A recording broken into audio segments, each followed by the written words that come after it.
Well, hello there, gang. Welcome to the 30 on another week, episode 190. Hey, I'm glad that you're here. Glad that you decided to join us. Certainly glad that you stopped by.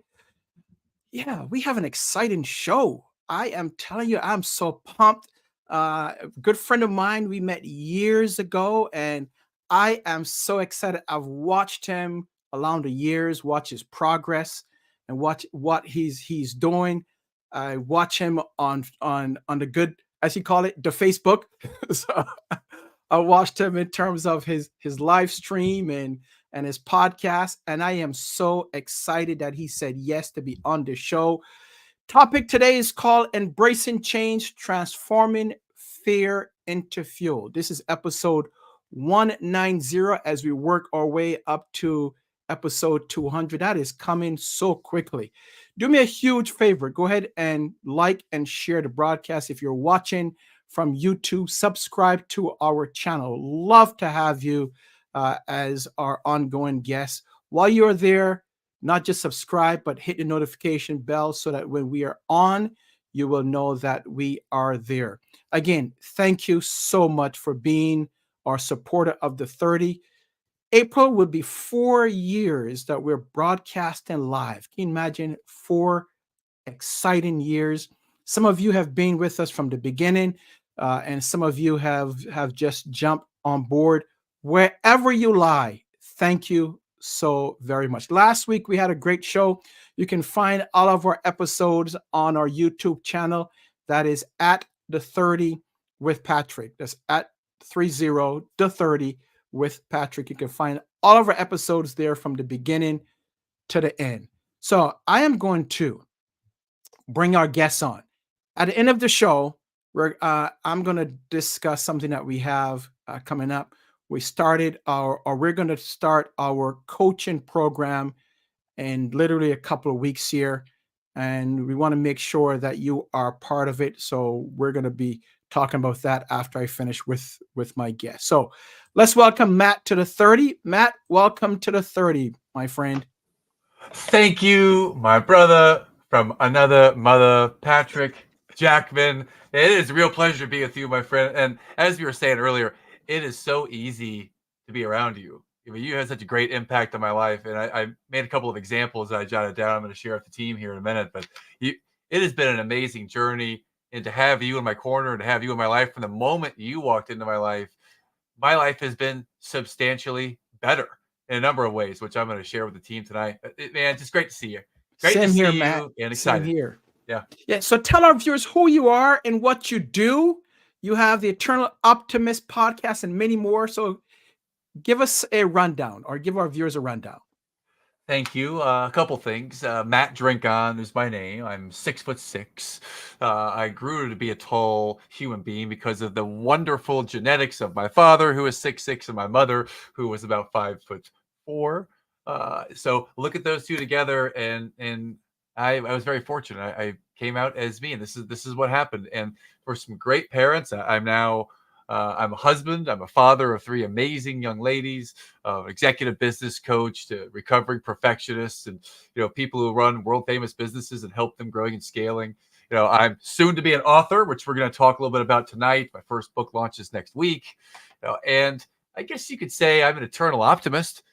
Someone who looks to find the positive of the situation, looks to grow from whatever they can find in the situation, and someone who is here to honor you tonight, my friend, because of your impact. So those are Well, a couple things to get started. just a couple of things. You are a busy person. I knew you had two girls, but I didn't know about the third one. You are moving and shaking. Congratulations to you and your wife. That's awesome. Thank you, my friend. I tell you, after you have two, like anything past two kids is like having 1,000 kids. All right, so we have about 1,000 kids. It feels like then there are three, and they're not a burden anyway. They're amazing, and I'm super grateful for them. So yes. So And I see you when you have your morning stream. I see them pop in so often, and it brings joy to my heart to see how you handle them and what a man and husband and father that you have become. So, congratulations. thank you, my friend. I graciously accept that because they are the light of my life. And there are so many things that we can look at in our world that could be lights, and I look at the people around me, you being one of them, my wife, my children, the people I surround myself with, they're all lights. And we're here to shine that light on them and make a light for others in this time right now we're in. So That's right. let's do that Right. right now. I'm excited. It's funny because I was talking to my wife when I was thinking about bringing you on, and then I was talking to her earlier. I said, for the years that I've known Matt, I don't think I've ever seen Matt in a depressed state. Um, we all go through our ups and downs, obviously, right? But I've always known you to be very upbeat despite whatever you go through. Have you always been like that, Matt? I want to say yes, and I want to be transparent and share that no, not always been like that. I would say that deep down, I'm built to be positive, built to be enthusiastic. That's in the drive, in the DNA. And there have been a number of bumps in the road. And if we're going to dive right in talking about transforming fear into fuel, right before I met you, and I remember exactly when I met you right before my birthday in 2009, and got some amazing coaching and training and have followed you ever since. Right before I met you was the darkest time in my life.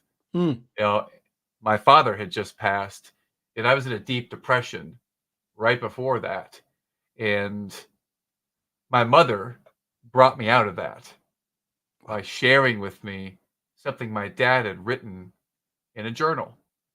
And this is, if there's not anything that's like a clue to something that could lead to success or lead to influence and impact, it was my dad's journal that mom read to me. Hmm. And in that journal, he had said that the only regret that he had in life was he didn't have a chance to come and be with me and caddy for me on the professional golf tour. And that hit me hard because I was in this deep depression where I couldn't tell anyone this. I couldn't talk about it. I didn't know how to express it or use emotion to really express how I was feeling. I kept to myself, and it was a lonely time. And by reading that journal entry back to me, it brought me back to a place. And that is part of what our listeners here are going to discover in the book when it Yeah. comes out as part of that journey, part of that story. And so fast forward a little bit. Fast forward, recover from that, and then I just want to give some listeners here a little context. It's Mr. Patrick Jackman and the impact you've had in my life and how your coaching and you being there for me at a very pivotal time has transformed me on my journey. Before I met you in 2009, between April and June, before I met you, I had approximately $9 to $10 million in sales in my career. Wow. After I met you and after I received your workshops and your coaching and your training, and still you are one of the best trainers, if not the cream of the crop best trainer I have ever had in my entire career. After that, I went on a tear in sales and in business, And now our career sales volume and business development is nearing $140 million in revenue generated for my own company and companies that I have led. And you were such a pivotal part in a time in my life that I needed it. So I've been waiting or been getting forward to see, looking forward to seeing you at some point to share this with you. But thank you from the bottom of my heart. You have had such a tremendous impact in my life. So I love you, man, and thank you for everything that you've done for me. I And appreciate it. thank you too, Matt. Yeah, because Yeah. we share a lot together. I remember us going out to the Caribbean restaurant and having Yes. some jerk chicken and Yeah, that you introduced me to oxtail soup, man. I never had that right. before. I remember that very clearly. That's right. Yeah, that was fun. Yeah, that was fun. So congratulations, Matt, with all your success. I am super proud of you in terms of what you're doing, where you're going. That is fantastic. I always tell folks that it's not about me, right? And you know this. It's not about the people. It's not about you. It's about the people that you touch, and making sure that they're successful, because your success cannot come from you alone. It's all about making sure that those that you touch are successful. Mhm. So the topic is about change. And you start off in terms of your transition from being depressed, moving into a space of excitement, of change, using, and I know that we go into sometimes a place or places where there's fear, where there's doubt, but using that for fuel. So let's talk about that in terms of what are some of the things that you've done in terms of your career, in terms of what you're doing now, that where you've used fear to fuel your success. Thank you, Patrick. And to go on this journey, we have to first identify a couple things. And this can be hard for a number of people. It's very difficult for me to do that. It's gotten to be something I'm more comfortable with over time. First is to identify what those fears are. Because the moment we're able to identify them and give them a name, be able to talk about them and work through them, is the moment they have diminishing power, or they start to have diminishing power over us. So I'm going to name the fears, and some of the fears I've had, some I currently do still have, and how I've embraced those and turned those into fuel. So first, let's start with step one by identifying those fears. And the first fear, and the one that has had the most grip on me, is the fear that I'm not enough. I'm not able to live up to the standards or the expectations that were placed on me by the people that matter most. At the time, that was my parents. It became other leaders in the companies I worked in and I owned. It became my employees, my teammates. It became the significant others, the relationships that I've had in my life. And at some point, it actually became the fear of my kids not seeing me as enough. So the fear of feeling like you're not enough in someone else's eyes, that has been one that I've learned to endure and have overcome, and I'm always aware of it. So that's one. A second one is the fear of rejection. It's because to be an entrepreneur or to be someone that makes a change and goes after something they want, there's the fear of rejection. Some might say there's a fear of massive success. I may have experienced that sometime, but the fear of rejection, fear of failure can be all encompassing. What do I do next? And not knowing what to do. That's another one. Two more. The third fear I jot down is they won't like me. Mhm. They won't like me. The other people's opinion. They won't like me. They will reject me. So that's another fear. And then the last one is more of a relational one. She won't return my love, or they won't return my love. Those are some of the things that I have feared over time. Now I've been broke before, so I don't want to say I'm afraid of being broke again, because I've been there, but also I don't want to run out of resources financially. So that might be a fear as well. So step one is identifying the fear, right? In That's order good. to transform the fear into fuel, we got to know what we're working with. And I was working with those. So then how do we transform those into fuel? So for me, I'll share one very specifically. For me, the way I transformed fear into fuel, I'll start with the relationship with my dad. Now, I've shared this a number of times, and if you haven't heard the story, then my father, he and I had kind of a riff or a split. And it wasn't so egregious that we could never recover from it. It was big enough that we didn't talk for a while. Mm. And this is going all the way back to 2000 and 2004, right? So we hadn't spoken for some time. My mother, God bless her, and I love her to death, and she's with us still. My mom is out there, amazing, and she was acting as a bridge to bring us back together. She came to me and said, "Matthew, your father misses you, and it would be great if you'd come home and come talk to him."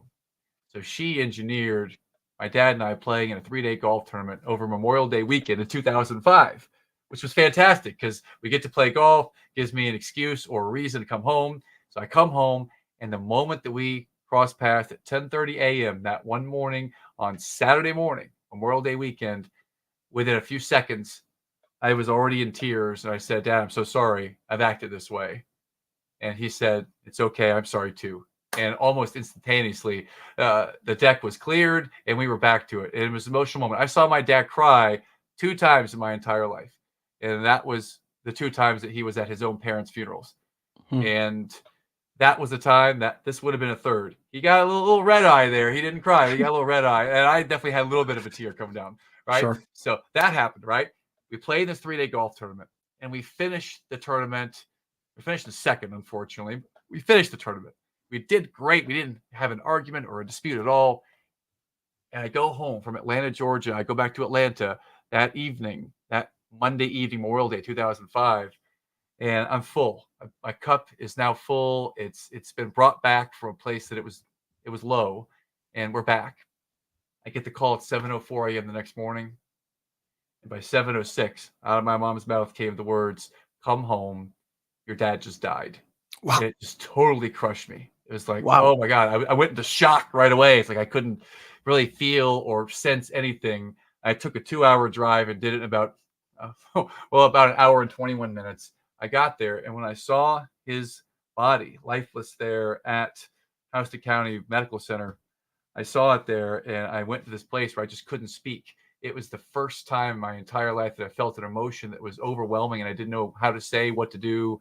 It was just completely shocked, and everything came flowing out, and I could not speak for a while. I just bawled my eyes out for, I don't know how long. It was a long time. And I was so grateful that we reconnected. And I go back to that place in my heart and in my mind constantly as a catalyst. Because if we had not cleared the deck and he had passed away before we did that, I don't know how I might deal with that. I definitely would probably be a different person. This is before you and I met, a few years before we met. I don't know if I would have been there with you at that time to receive your great feedback and coaching, Patrick. So that was a transformative moment to go through that, and it set me into a dark place. But I'm grateful for that moment. Upon later reflection and coaching, I'm grateful for that moment because it showed me that life is so short. Don't take it for granted. And it's been a repetitive series of times when at that moment, when I felt this incredible pain, I'm now able to go back and reflect and see any time that there's a pain in your life or a fear in your life, you know what? What if I take the action?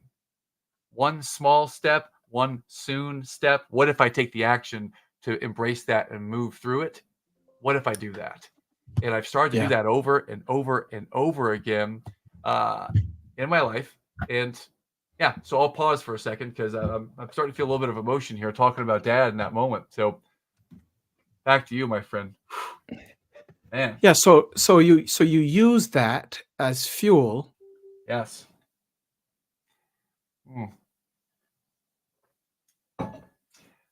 I use it as fuel regularly. It's one of those things in my life, one of those circumstances that if I go back and look at it, man, I'm great. I'm not grateful for that moment because it was painful. I'm grateful for who it has empowered me to become because I've stepped into it. So incredibly grateful for that. Right. And now I go and look at every little fear that I have, every little chance I have to overcome a fear. I look at it through a lens of gratitude. If, for example, one of the biggest challenges I've I've shared in public a number of times is that I've had a temper. I've had a temper where I get frustrated and angry and want to control things. You might call this perfectionism, right? And in being a recovering perfectionist now, I've embraced that whenever I feel the need to control or do it my way, I've learned how to turn that fear into fuel by practicing patience and gratitude, right? So I would ask myself a question whenever I start to feel angry at what? Angry at feeling judged by people, angry at the external thing, that the person cutting you off in traffic, angry that I didn't get the sale, angry that my kids are not obeying, angry that everyone doesn't do things as quick or do things as enthusiastically as the way I might do them. Anything where my sense of control or power over a situation was challenged, there would be some emotion that came up, and I didn't know how to process that. So I learned how to process that and turn it into fuel by practicing this gratitude, practicing this place of asking questions in that moment. Oh, and Patrick, that has helped things tremendously in life. And let me share this with you. Our book, The Eternal Optimist, It's Never Too Late. It's about turning those fears and those obstacles into a place where I'm able to use them to my advantage. I'm able to accept them and embrace them. You know, every single person in my life that I meet is like an important piece to a puzzle. And when you put them all together, it creates a masterpiece. And we all have our own masterpiece of a puzzle, right? Like this story could very much as easily be your story because it's a series of relationships and inflection points that we chose to lean in with gratitude and curiosity, right? So it's been an amazing experience. It's all about how we transform that fear into fuel and how we take action to transform that. So I look at this book as is a culmination of everything that I've experienced in my life from about age 22 until now, 46. Maybe I might look 36, guys, or might look 29. I'm actually 46, right? So this is an example of all those life lessons, all those inflection points where that we were challenged. Every one of those, this is a story of how we looked inward, to find out how might I learn to overcome this and get to that next step, right? So for anyone out there who is looking for that coaching, that feedback, first I would say my friend Patrick, he's been an amazing coach to me. So first of all, shameless plug for Patrick here, hire him to help coach you and lead you, number one, right? But number two, if you want one key that might help unlock that door in your life, then check out the book, because there are real life stories in here of things that happened to me that actually happened for me to help me make this transformation. And it's true what it says here. It's never too late. If you think that there's something that you've tried over and over and over again and you can't get through, I got news for you. It's never too late. You can break through. You simply haven't learned how yet. And this book is going to be a guide path to help you do that. That and working with Coach Patrick Jackman. Those two things together, could be a tremendous way to do that. So those Thank are a you, Matt. couple thoughts here. Yeah. Back to you, Patrick. Great information. You're talking about fears, right? Using fear for fuel. So one of my fears was that the computer would go out. Yes. And technology, right? So that was it. Just now, I'm talking, and all of a sudden, the screen goes blank. Yes. Has that ever happened to you before when you're on stage speaking? Like you lose your PowerPoint, you lose the internet, you lose power, and all of a sudden, Exactly. you gotta figure out, what do I do from here? And that's just that's life, right? Yeah. So that's what life is about. So I looked at my phone and I was like, okay, Matt has it. I know Matt is capable. So he just carried it through until I power back up. So thank you so much, Matt. all good, That's my fantastic. Folks, friend. that's what live streaming is about, right? That's what happens. So don't allow the fear, and I went through this as well in terms of the fear of coming on live, the fear of being online.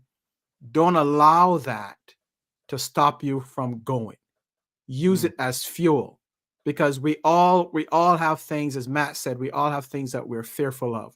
I don't know what your fear is out there, and viewers and listeners. I don't know what your fear is, but you can't allow the fear to stop you. There's always change. Change is going to happen despite whatever, whether personal or professional change. But you got to use the fear to fuel you. Don't let it stop you as change happens. So, Matt, your drop of the book is coming up on March 8th. That's the original. That's the initial date, and I know you put it on here. Is going to be on Amazon. The Eternal Optimist is never too late. How long? Because I was watching you. I watched you last year, and I on your live, you said that you're going to work on a book. Remember that? Sure. Oh yeah. That was Yes, one of sir. one 100 of days, I'm going to your write a book. goals.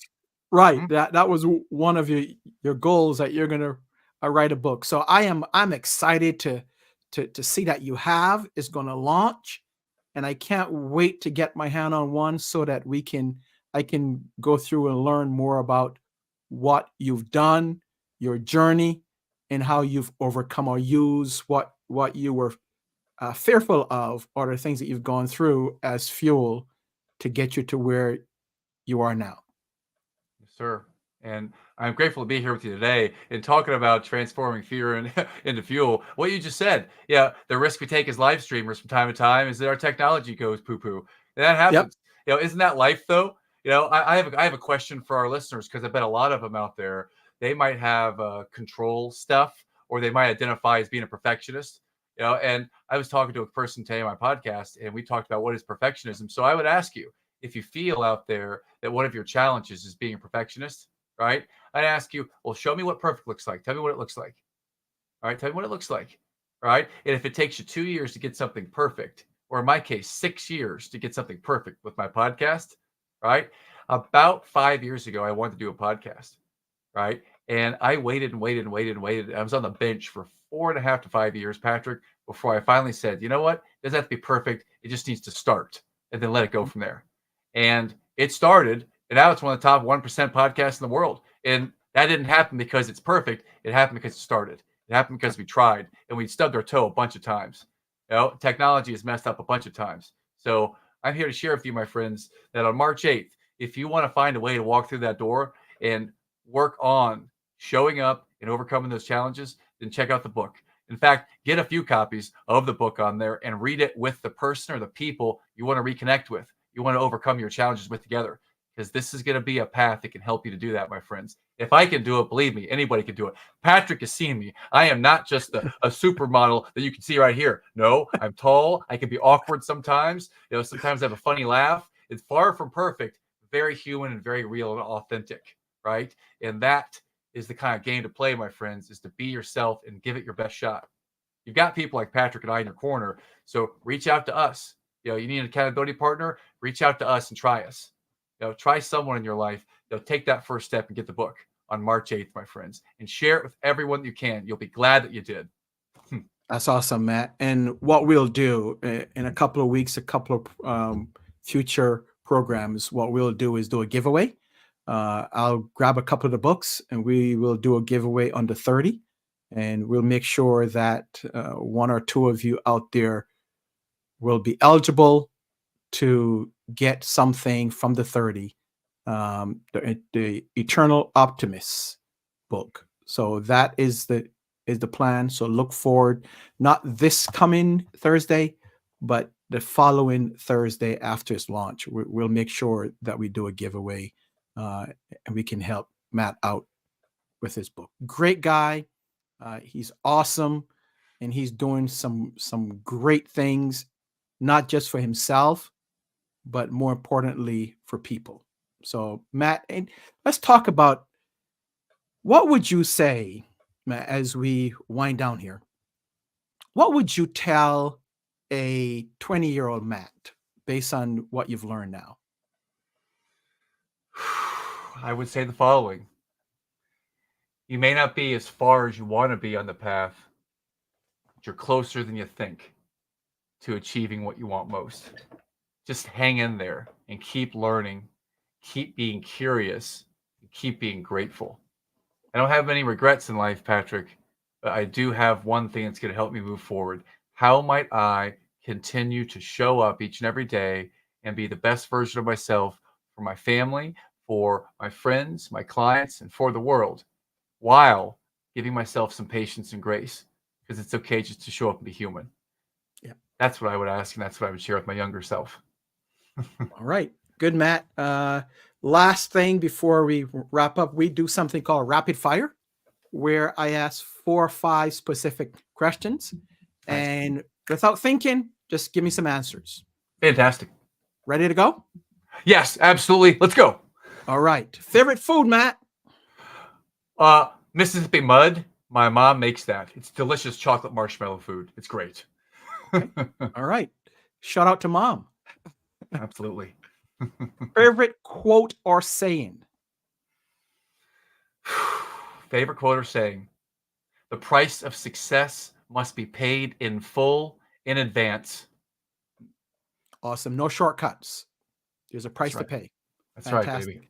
All right. Outside of your book, what is the key or the most important book that you've read that had a profound impact on your life? That's easy. July 22nd, 2015, I started practicing something called the Miracle Morning that my friend Hal Elrod from the Front Row Dads community and from Cutco fame created. The Miracle Morning. That's the book. Okay. Miracle Morning. All right, Matt. Favorite type of music? Well, I'll tell you what, every morning I walk into my office and I play Thunderstruck by AC/DC, and that's how I transform into, Matt the Lionheart. Thunderstruck, AC/DC. That's awesome. That's fantastic. Last but not least, Matt, favorite place to vacation?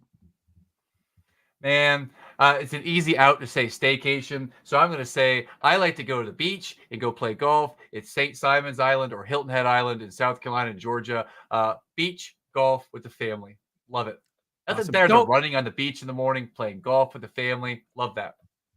Don't say South Carolina, because I know Erica Bates, who's a friend of ours, and she's a virtual strategist. She says South Carolina is the best state in the union. I'm not sure about that. So I know she's going to jump in here and say something. So Matt, thank you so very much. Any last words for our viewers and listeners? You can do it, my friends. Hang in there. Get someone on your side. Share it openly, transparently. Get with someone else and share with them what you want to accomplish, who you want to become, and off to the races. You can do it. Awesome, Matt. March 8th, Amazon, the launch of the book, right? Yes, sir. Yes, sir. Okay. Pick up a number of copies, my friends. Love you all. Love you, Patrick. Thank you for being with me this evening. I appreciate you, my friend. Not a problem, Matt. Love you too. All the best to your wife and kids and your family. We'll chat soon, okay? Thanks, brother. All right. So we've been talking with Matt. Matt is this is awesome. I enjoy chatting with Matt. From the time I met him, we connected. He's an awesome guy. Make sure that you pick up the book. It launches on March 8th, The Eternal Optimist. Make sure you get many copies. We're going to do a giveaway, as I said, here on the 30th. So someone or a couple of you will be fortunate enough, will be blessed enough to have a copy of Matt's book. So thanks to Matt again. Thank you for being here. Remember, we talked about our leaders coaching, group coaching program. So here's a link to it. Secure your spot now. The link is there. It's also in our description in each episode. Make sure that you go and sign up and register right now, because in a couple of weeks, the first session will start. I did a webinar to give some information about it because some of you had some questions. Look out on my Facebook page, on my LinkedIn page. Next week, we are going to do 2 sessions, 2 informational sessions. So you don't want to miss those. If you want to learn more about the program, the first one is on Monday. That's at 6:30. And I think the next one is scheduled for Wednesday at 11 a.m. all Eastern time. So look out for that if you want to learn more about the program. But if you are set, invest in yourself. Don't let anyone talk you out of investing in you, right? Invest in you. We all need someone that can help us get us from where we are to where we desire to be. I heard someone says, if you are traveling somewhere, would you rely on yourself, especially somewhere that you don't know, it's unknown? Or would you rely on someone guiding you, or would you rely on GPS as opposed to yourself? For me, I'll probably rely on GPS to get me there because I don't know where I'm going. Well, that's what a coach does for you. A coach will assist you to get you from where you are to where you desire to be. They're not going to tell you what to do, right? But they will help you in terms of guiding, in terms of asking the right types of questions to get you from where you are to where you desire to be. So join us for our Leaders Group Coaching Program. Click on the link. You'll see some information there on our page, and you'll also see what the investment is. Or if you want to learn more, check our LinkedIn, our YouTube, and our Facebook page to find out when the next informational session is. That's about it, folks. I want to thank you for being here. I certainly want to thank Matt for coming on and joining me. Until next week, where we will continue our conversation on the 30. May God bless you and your family. Be safe, and we'll see you next week. Do it.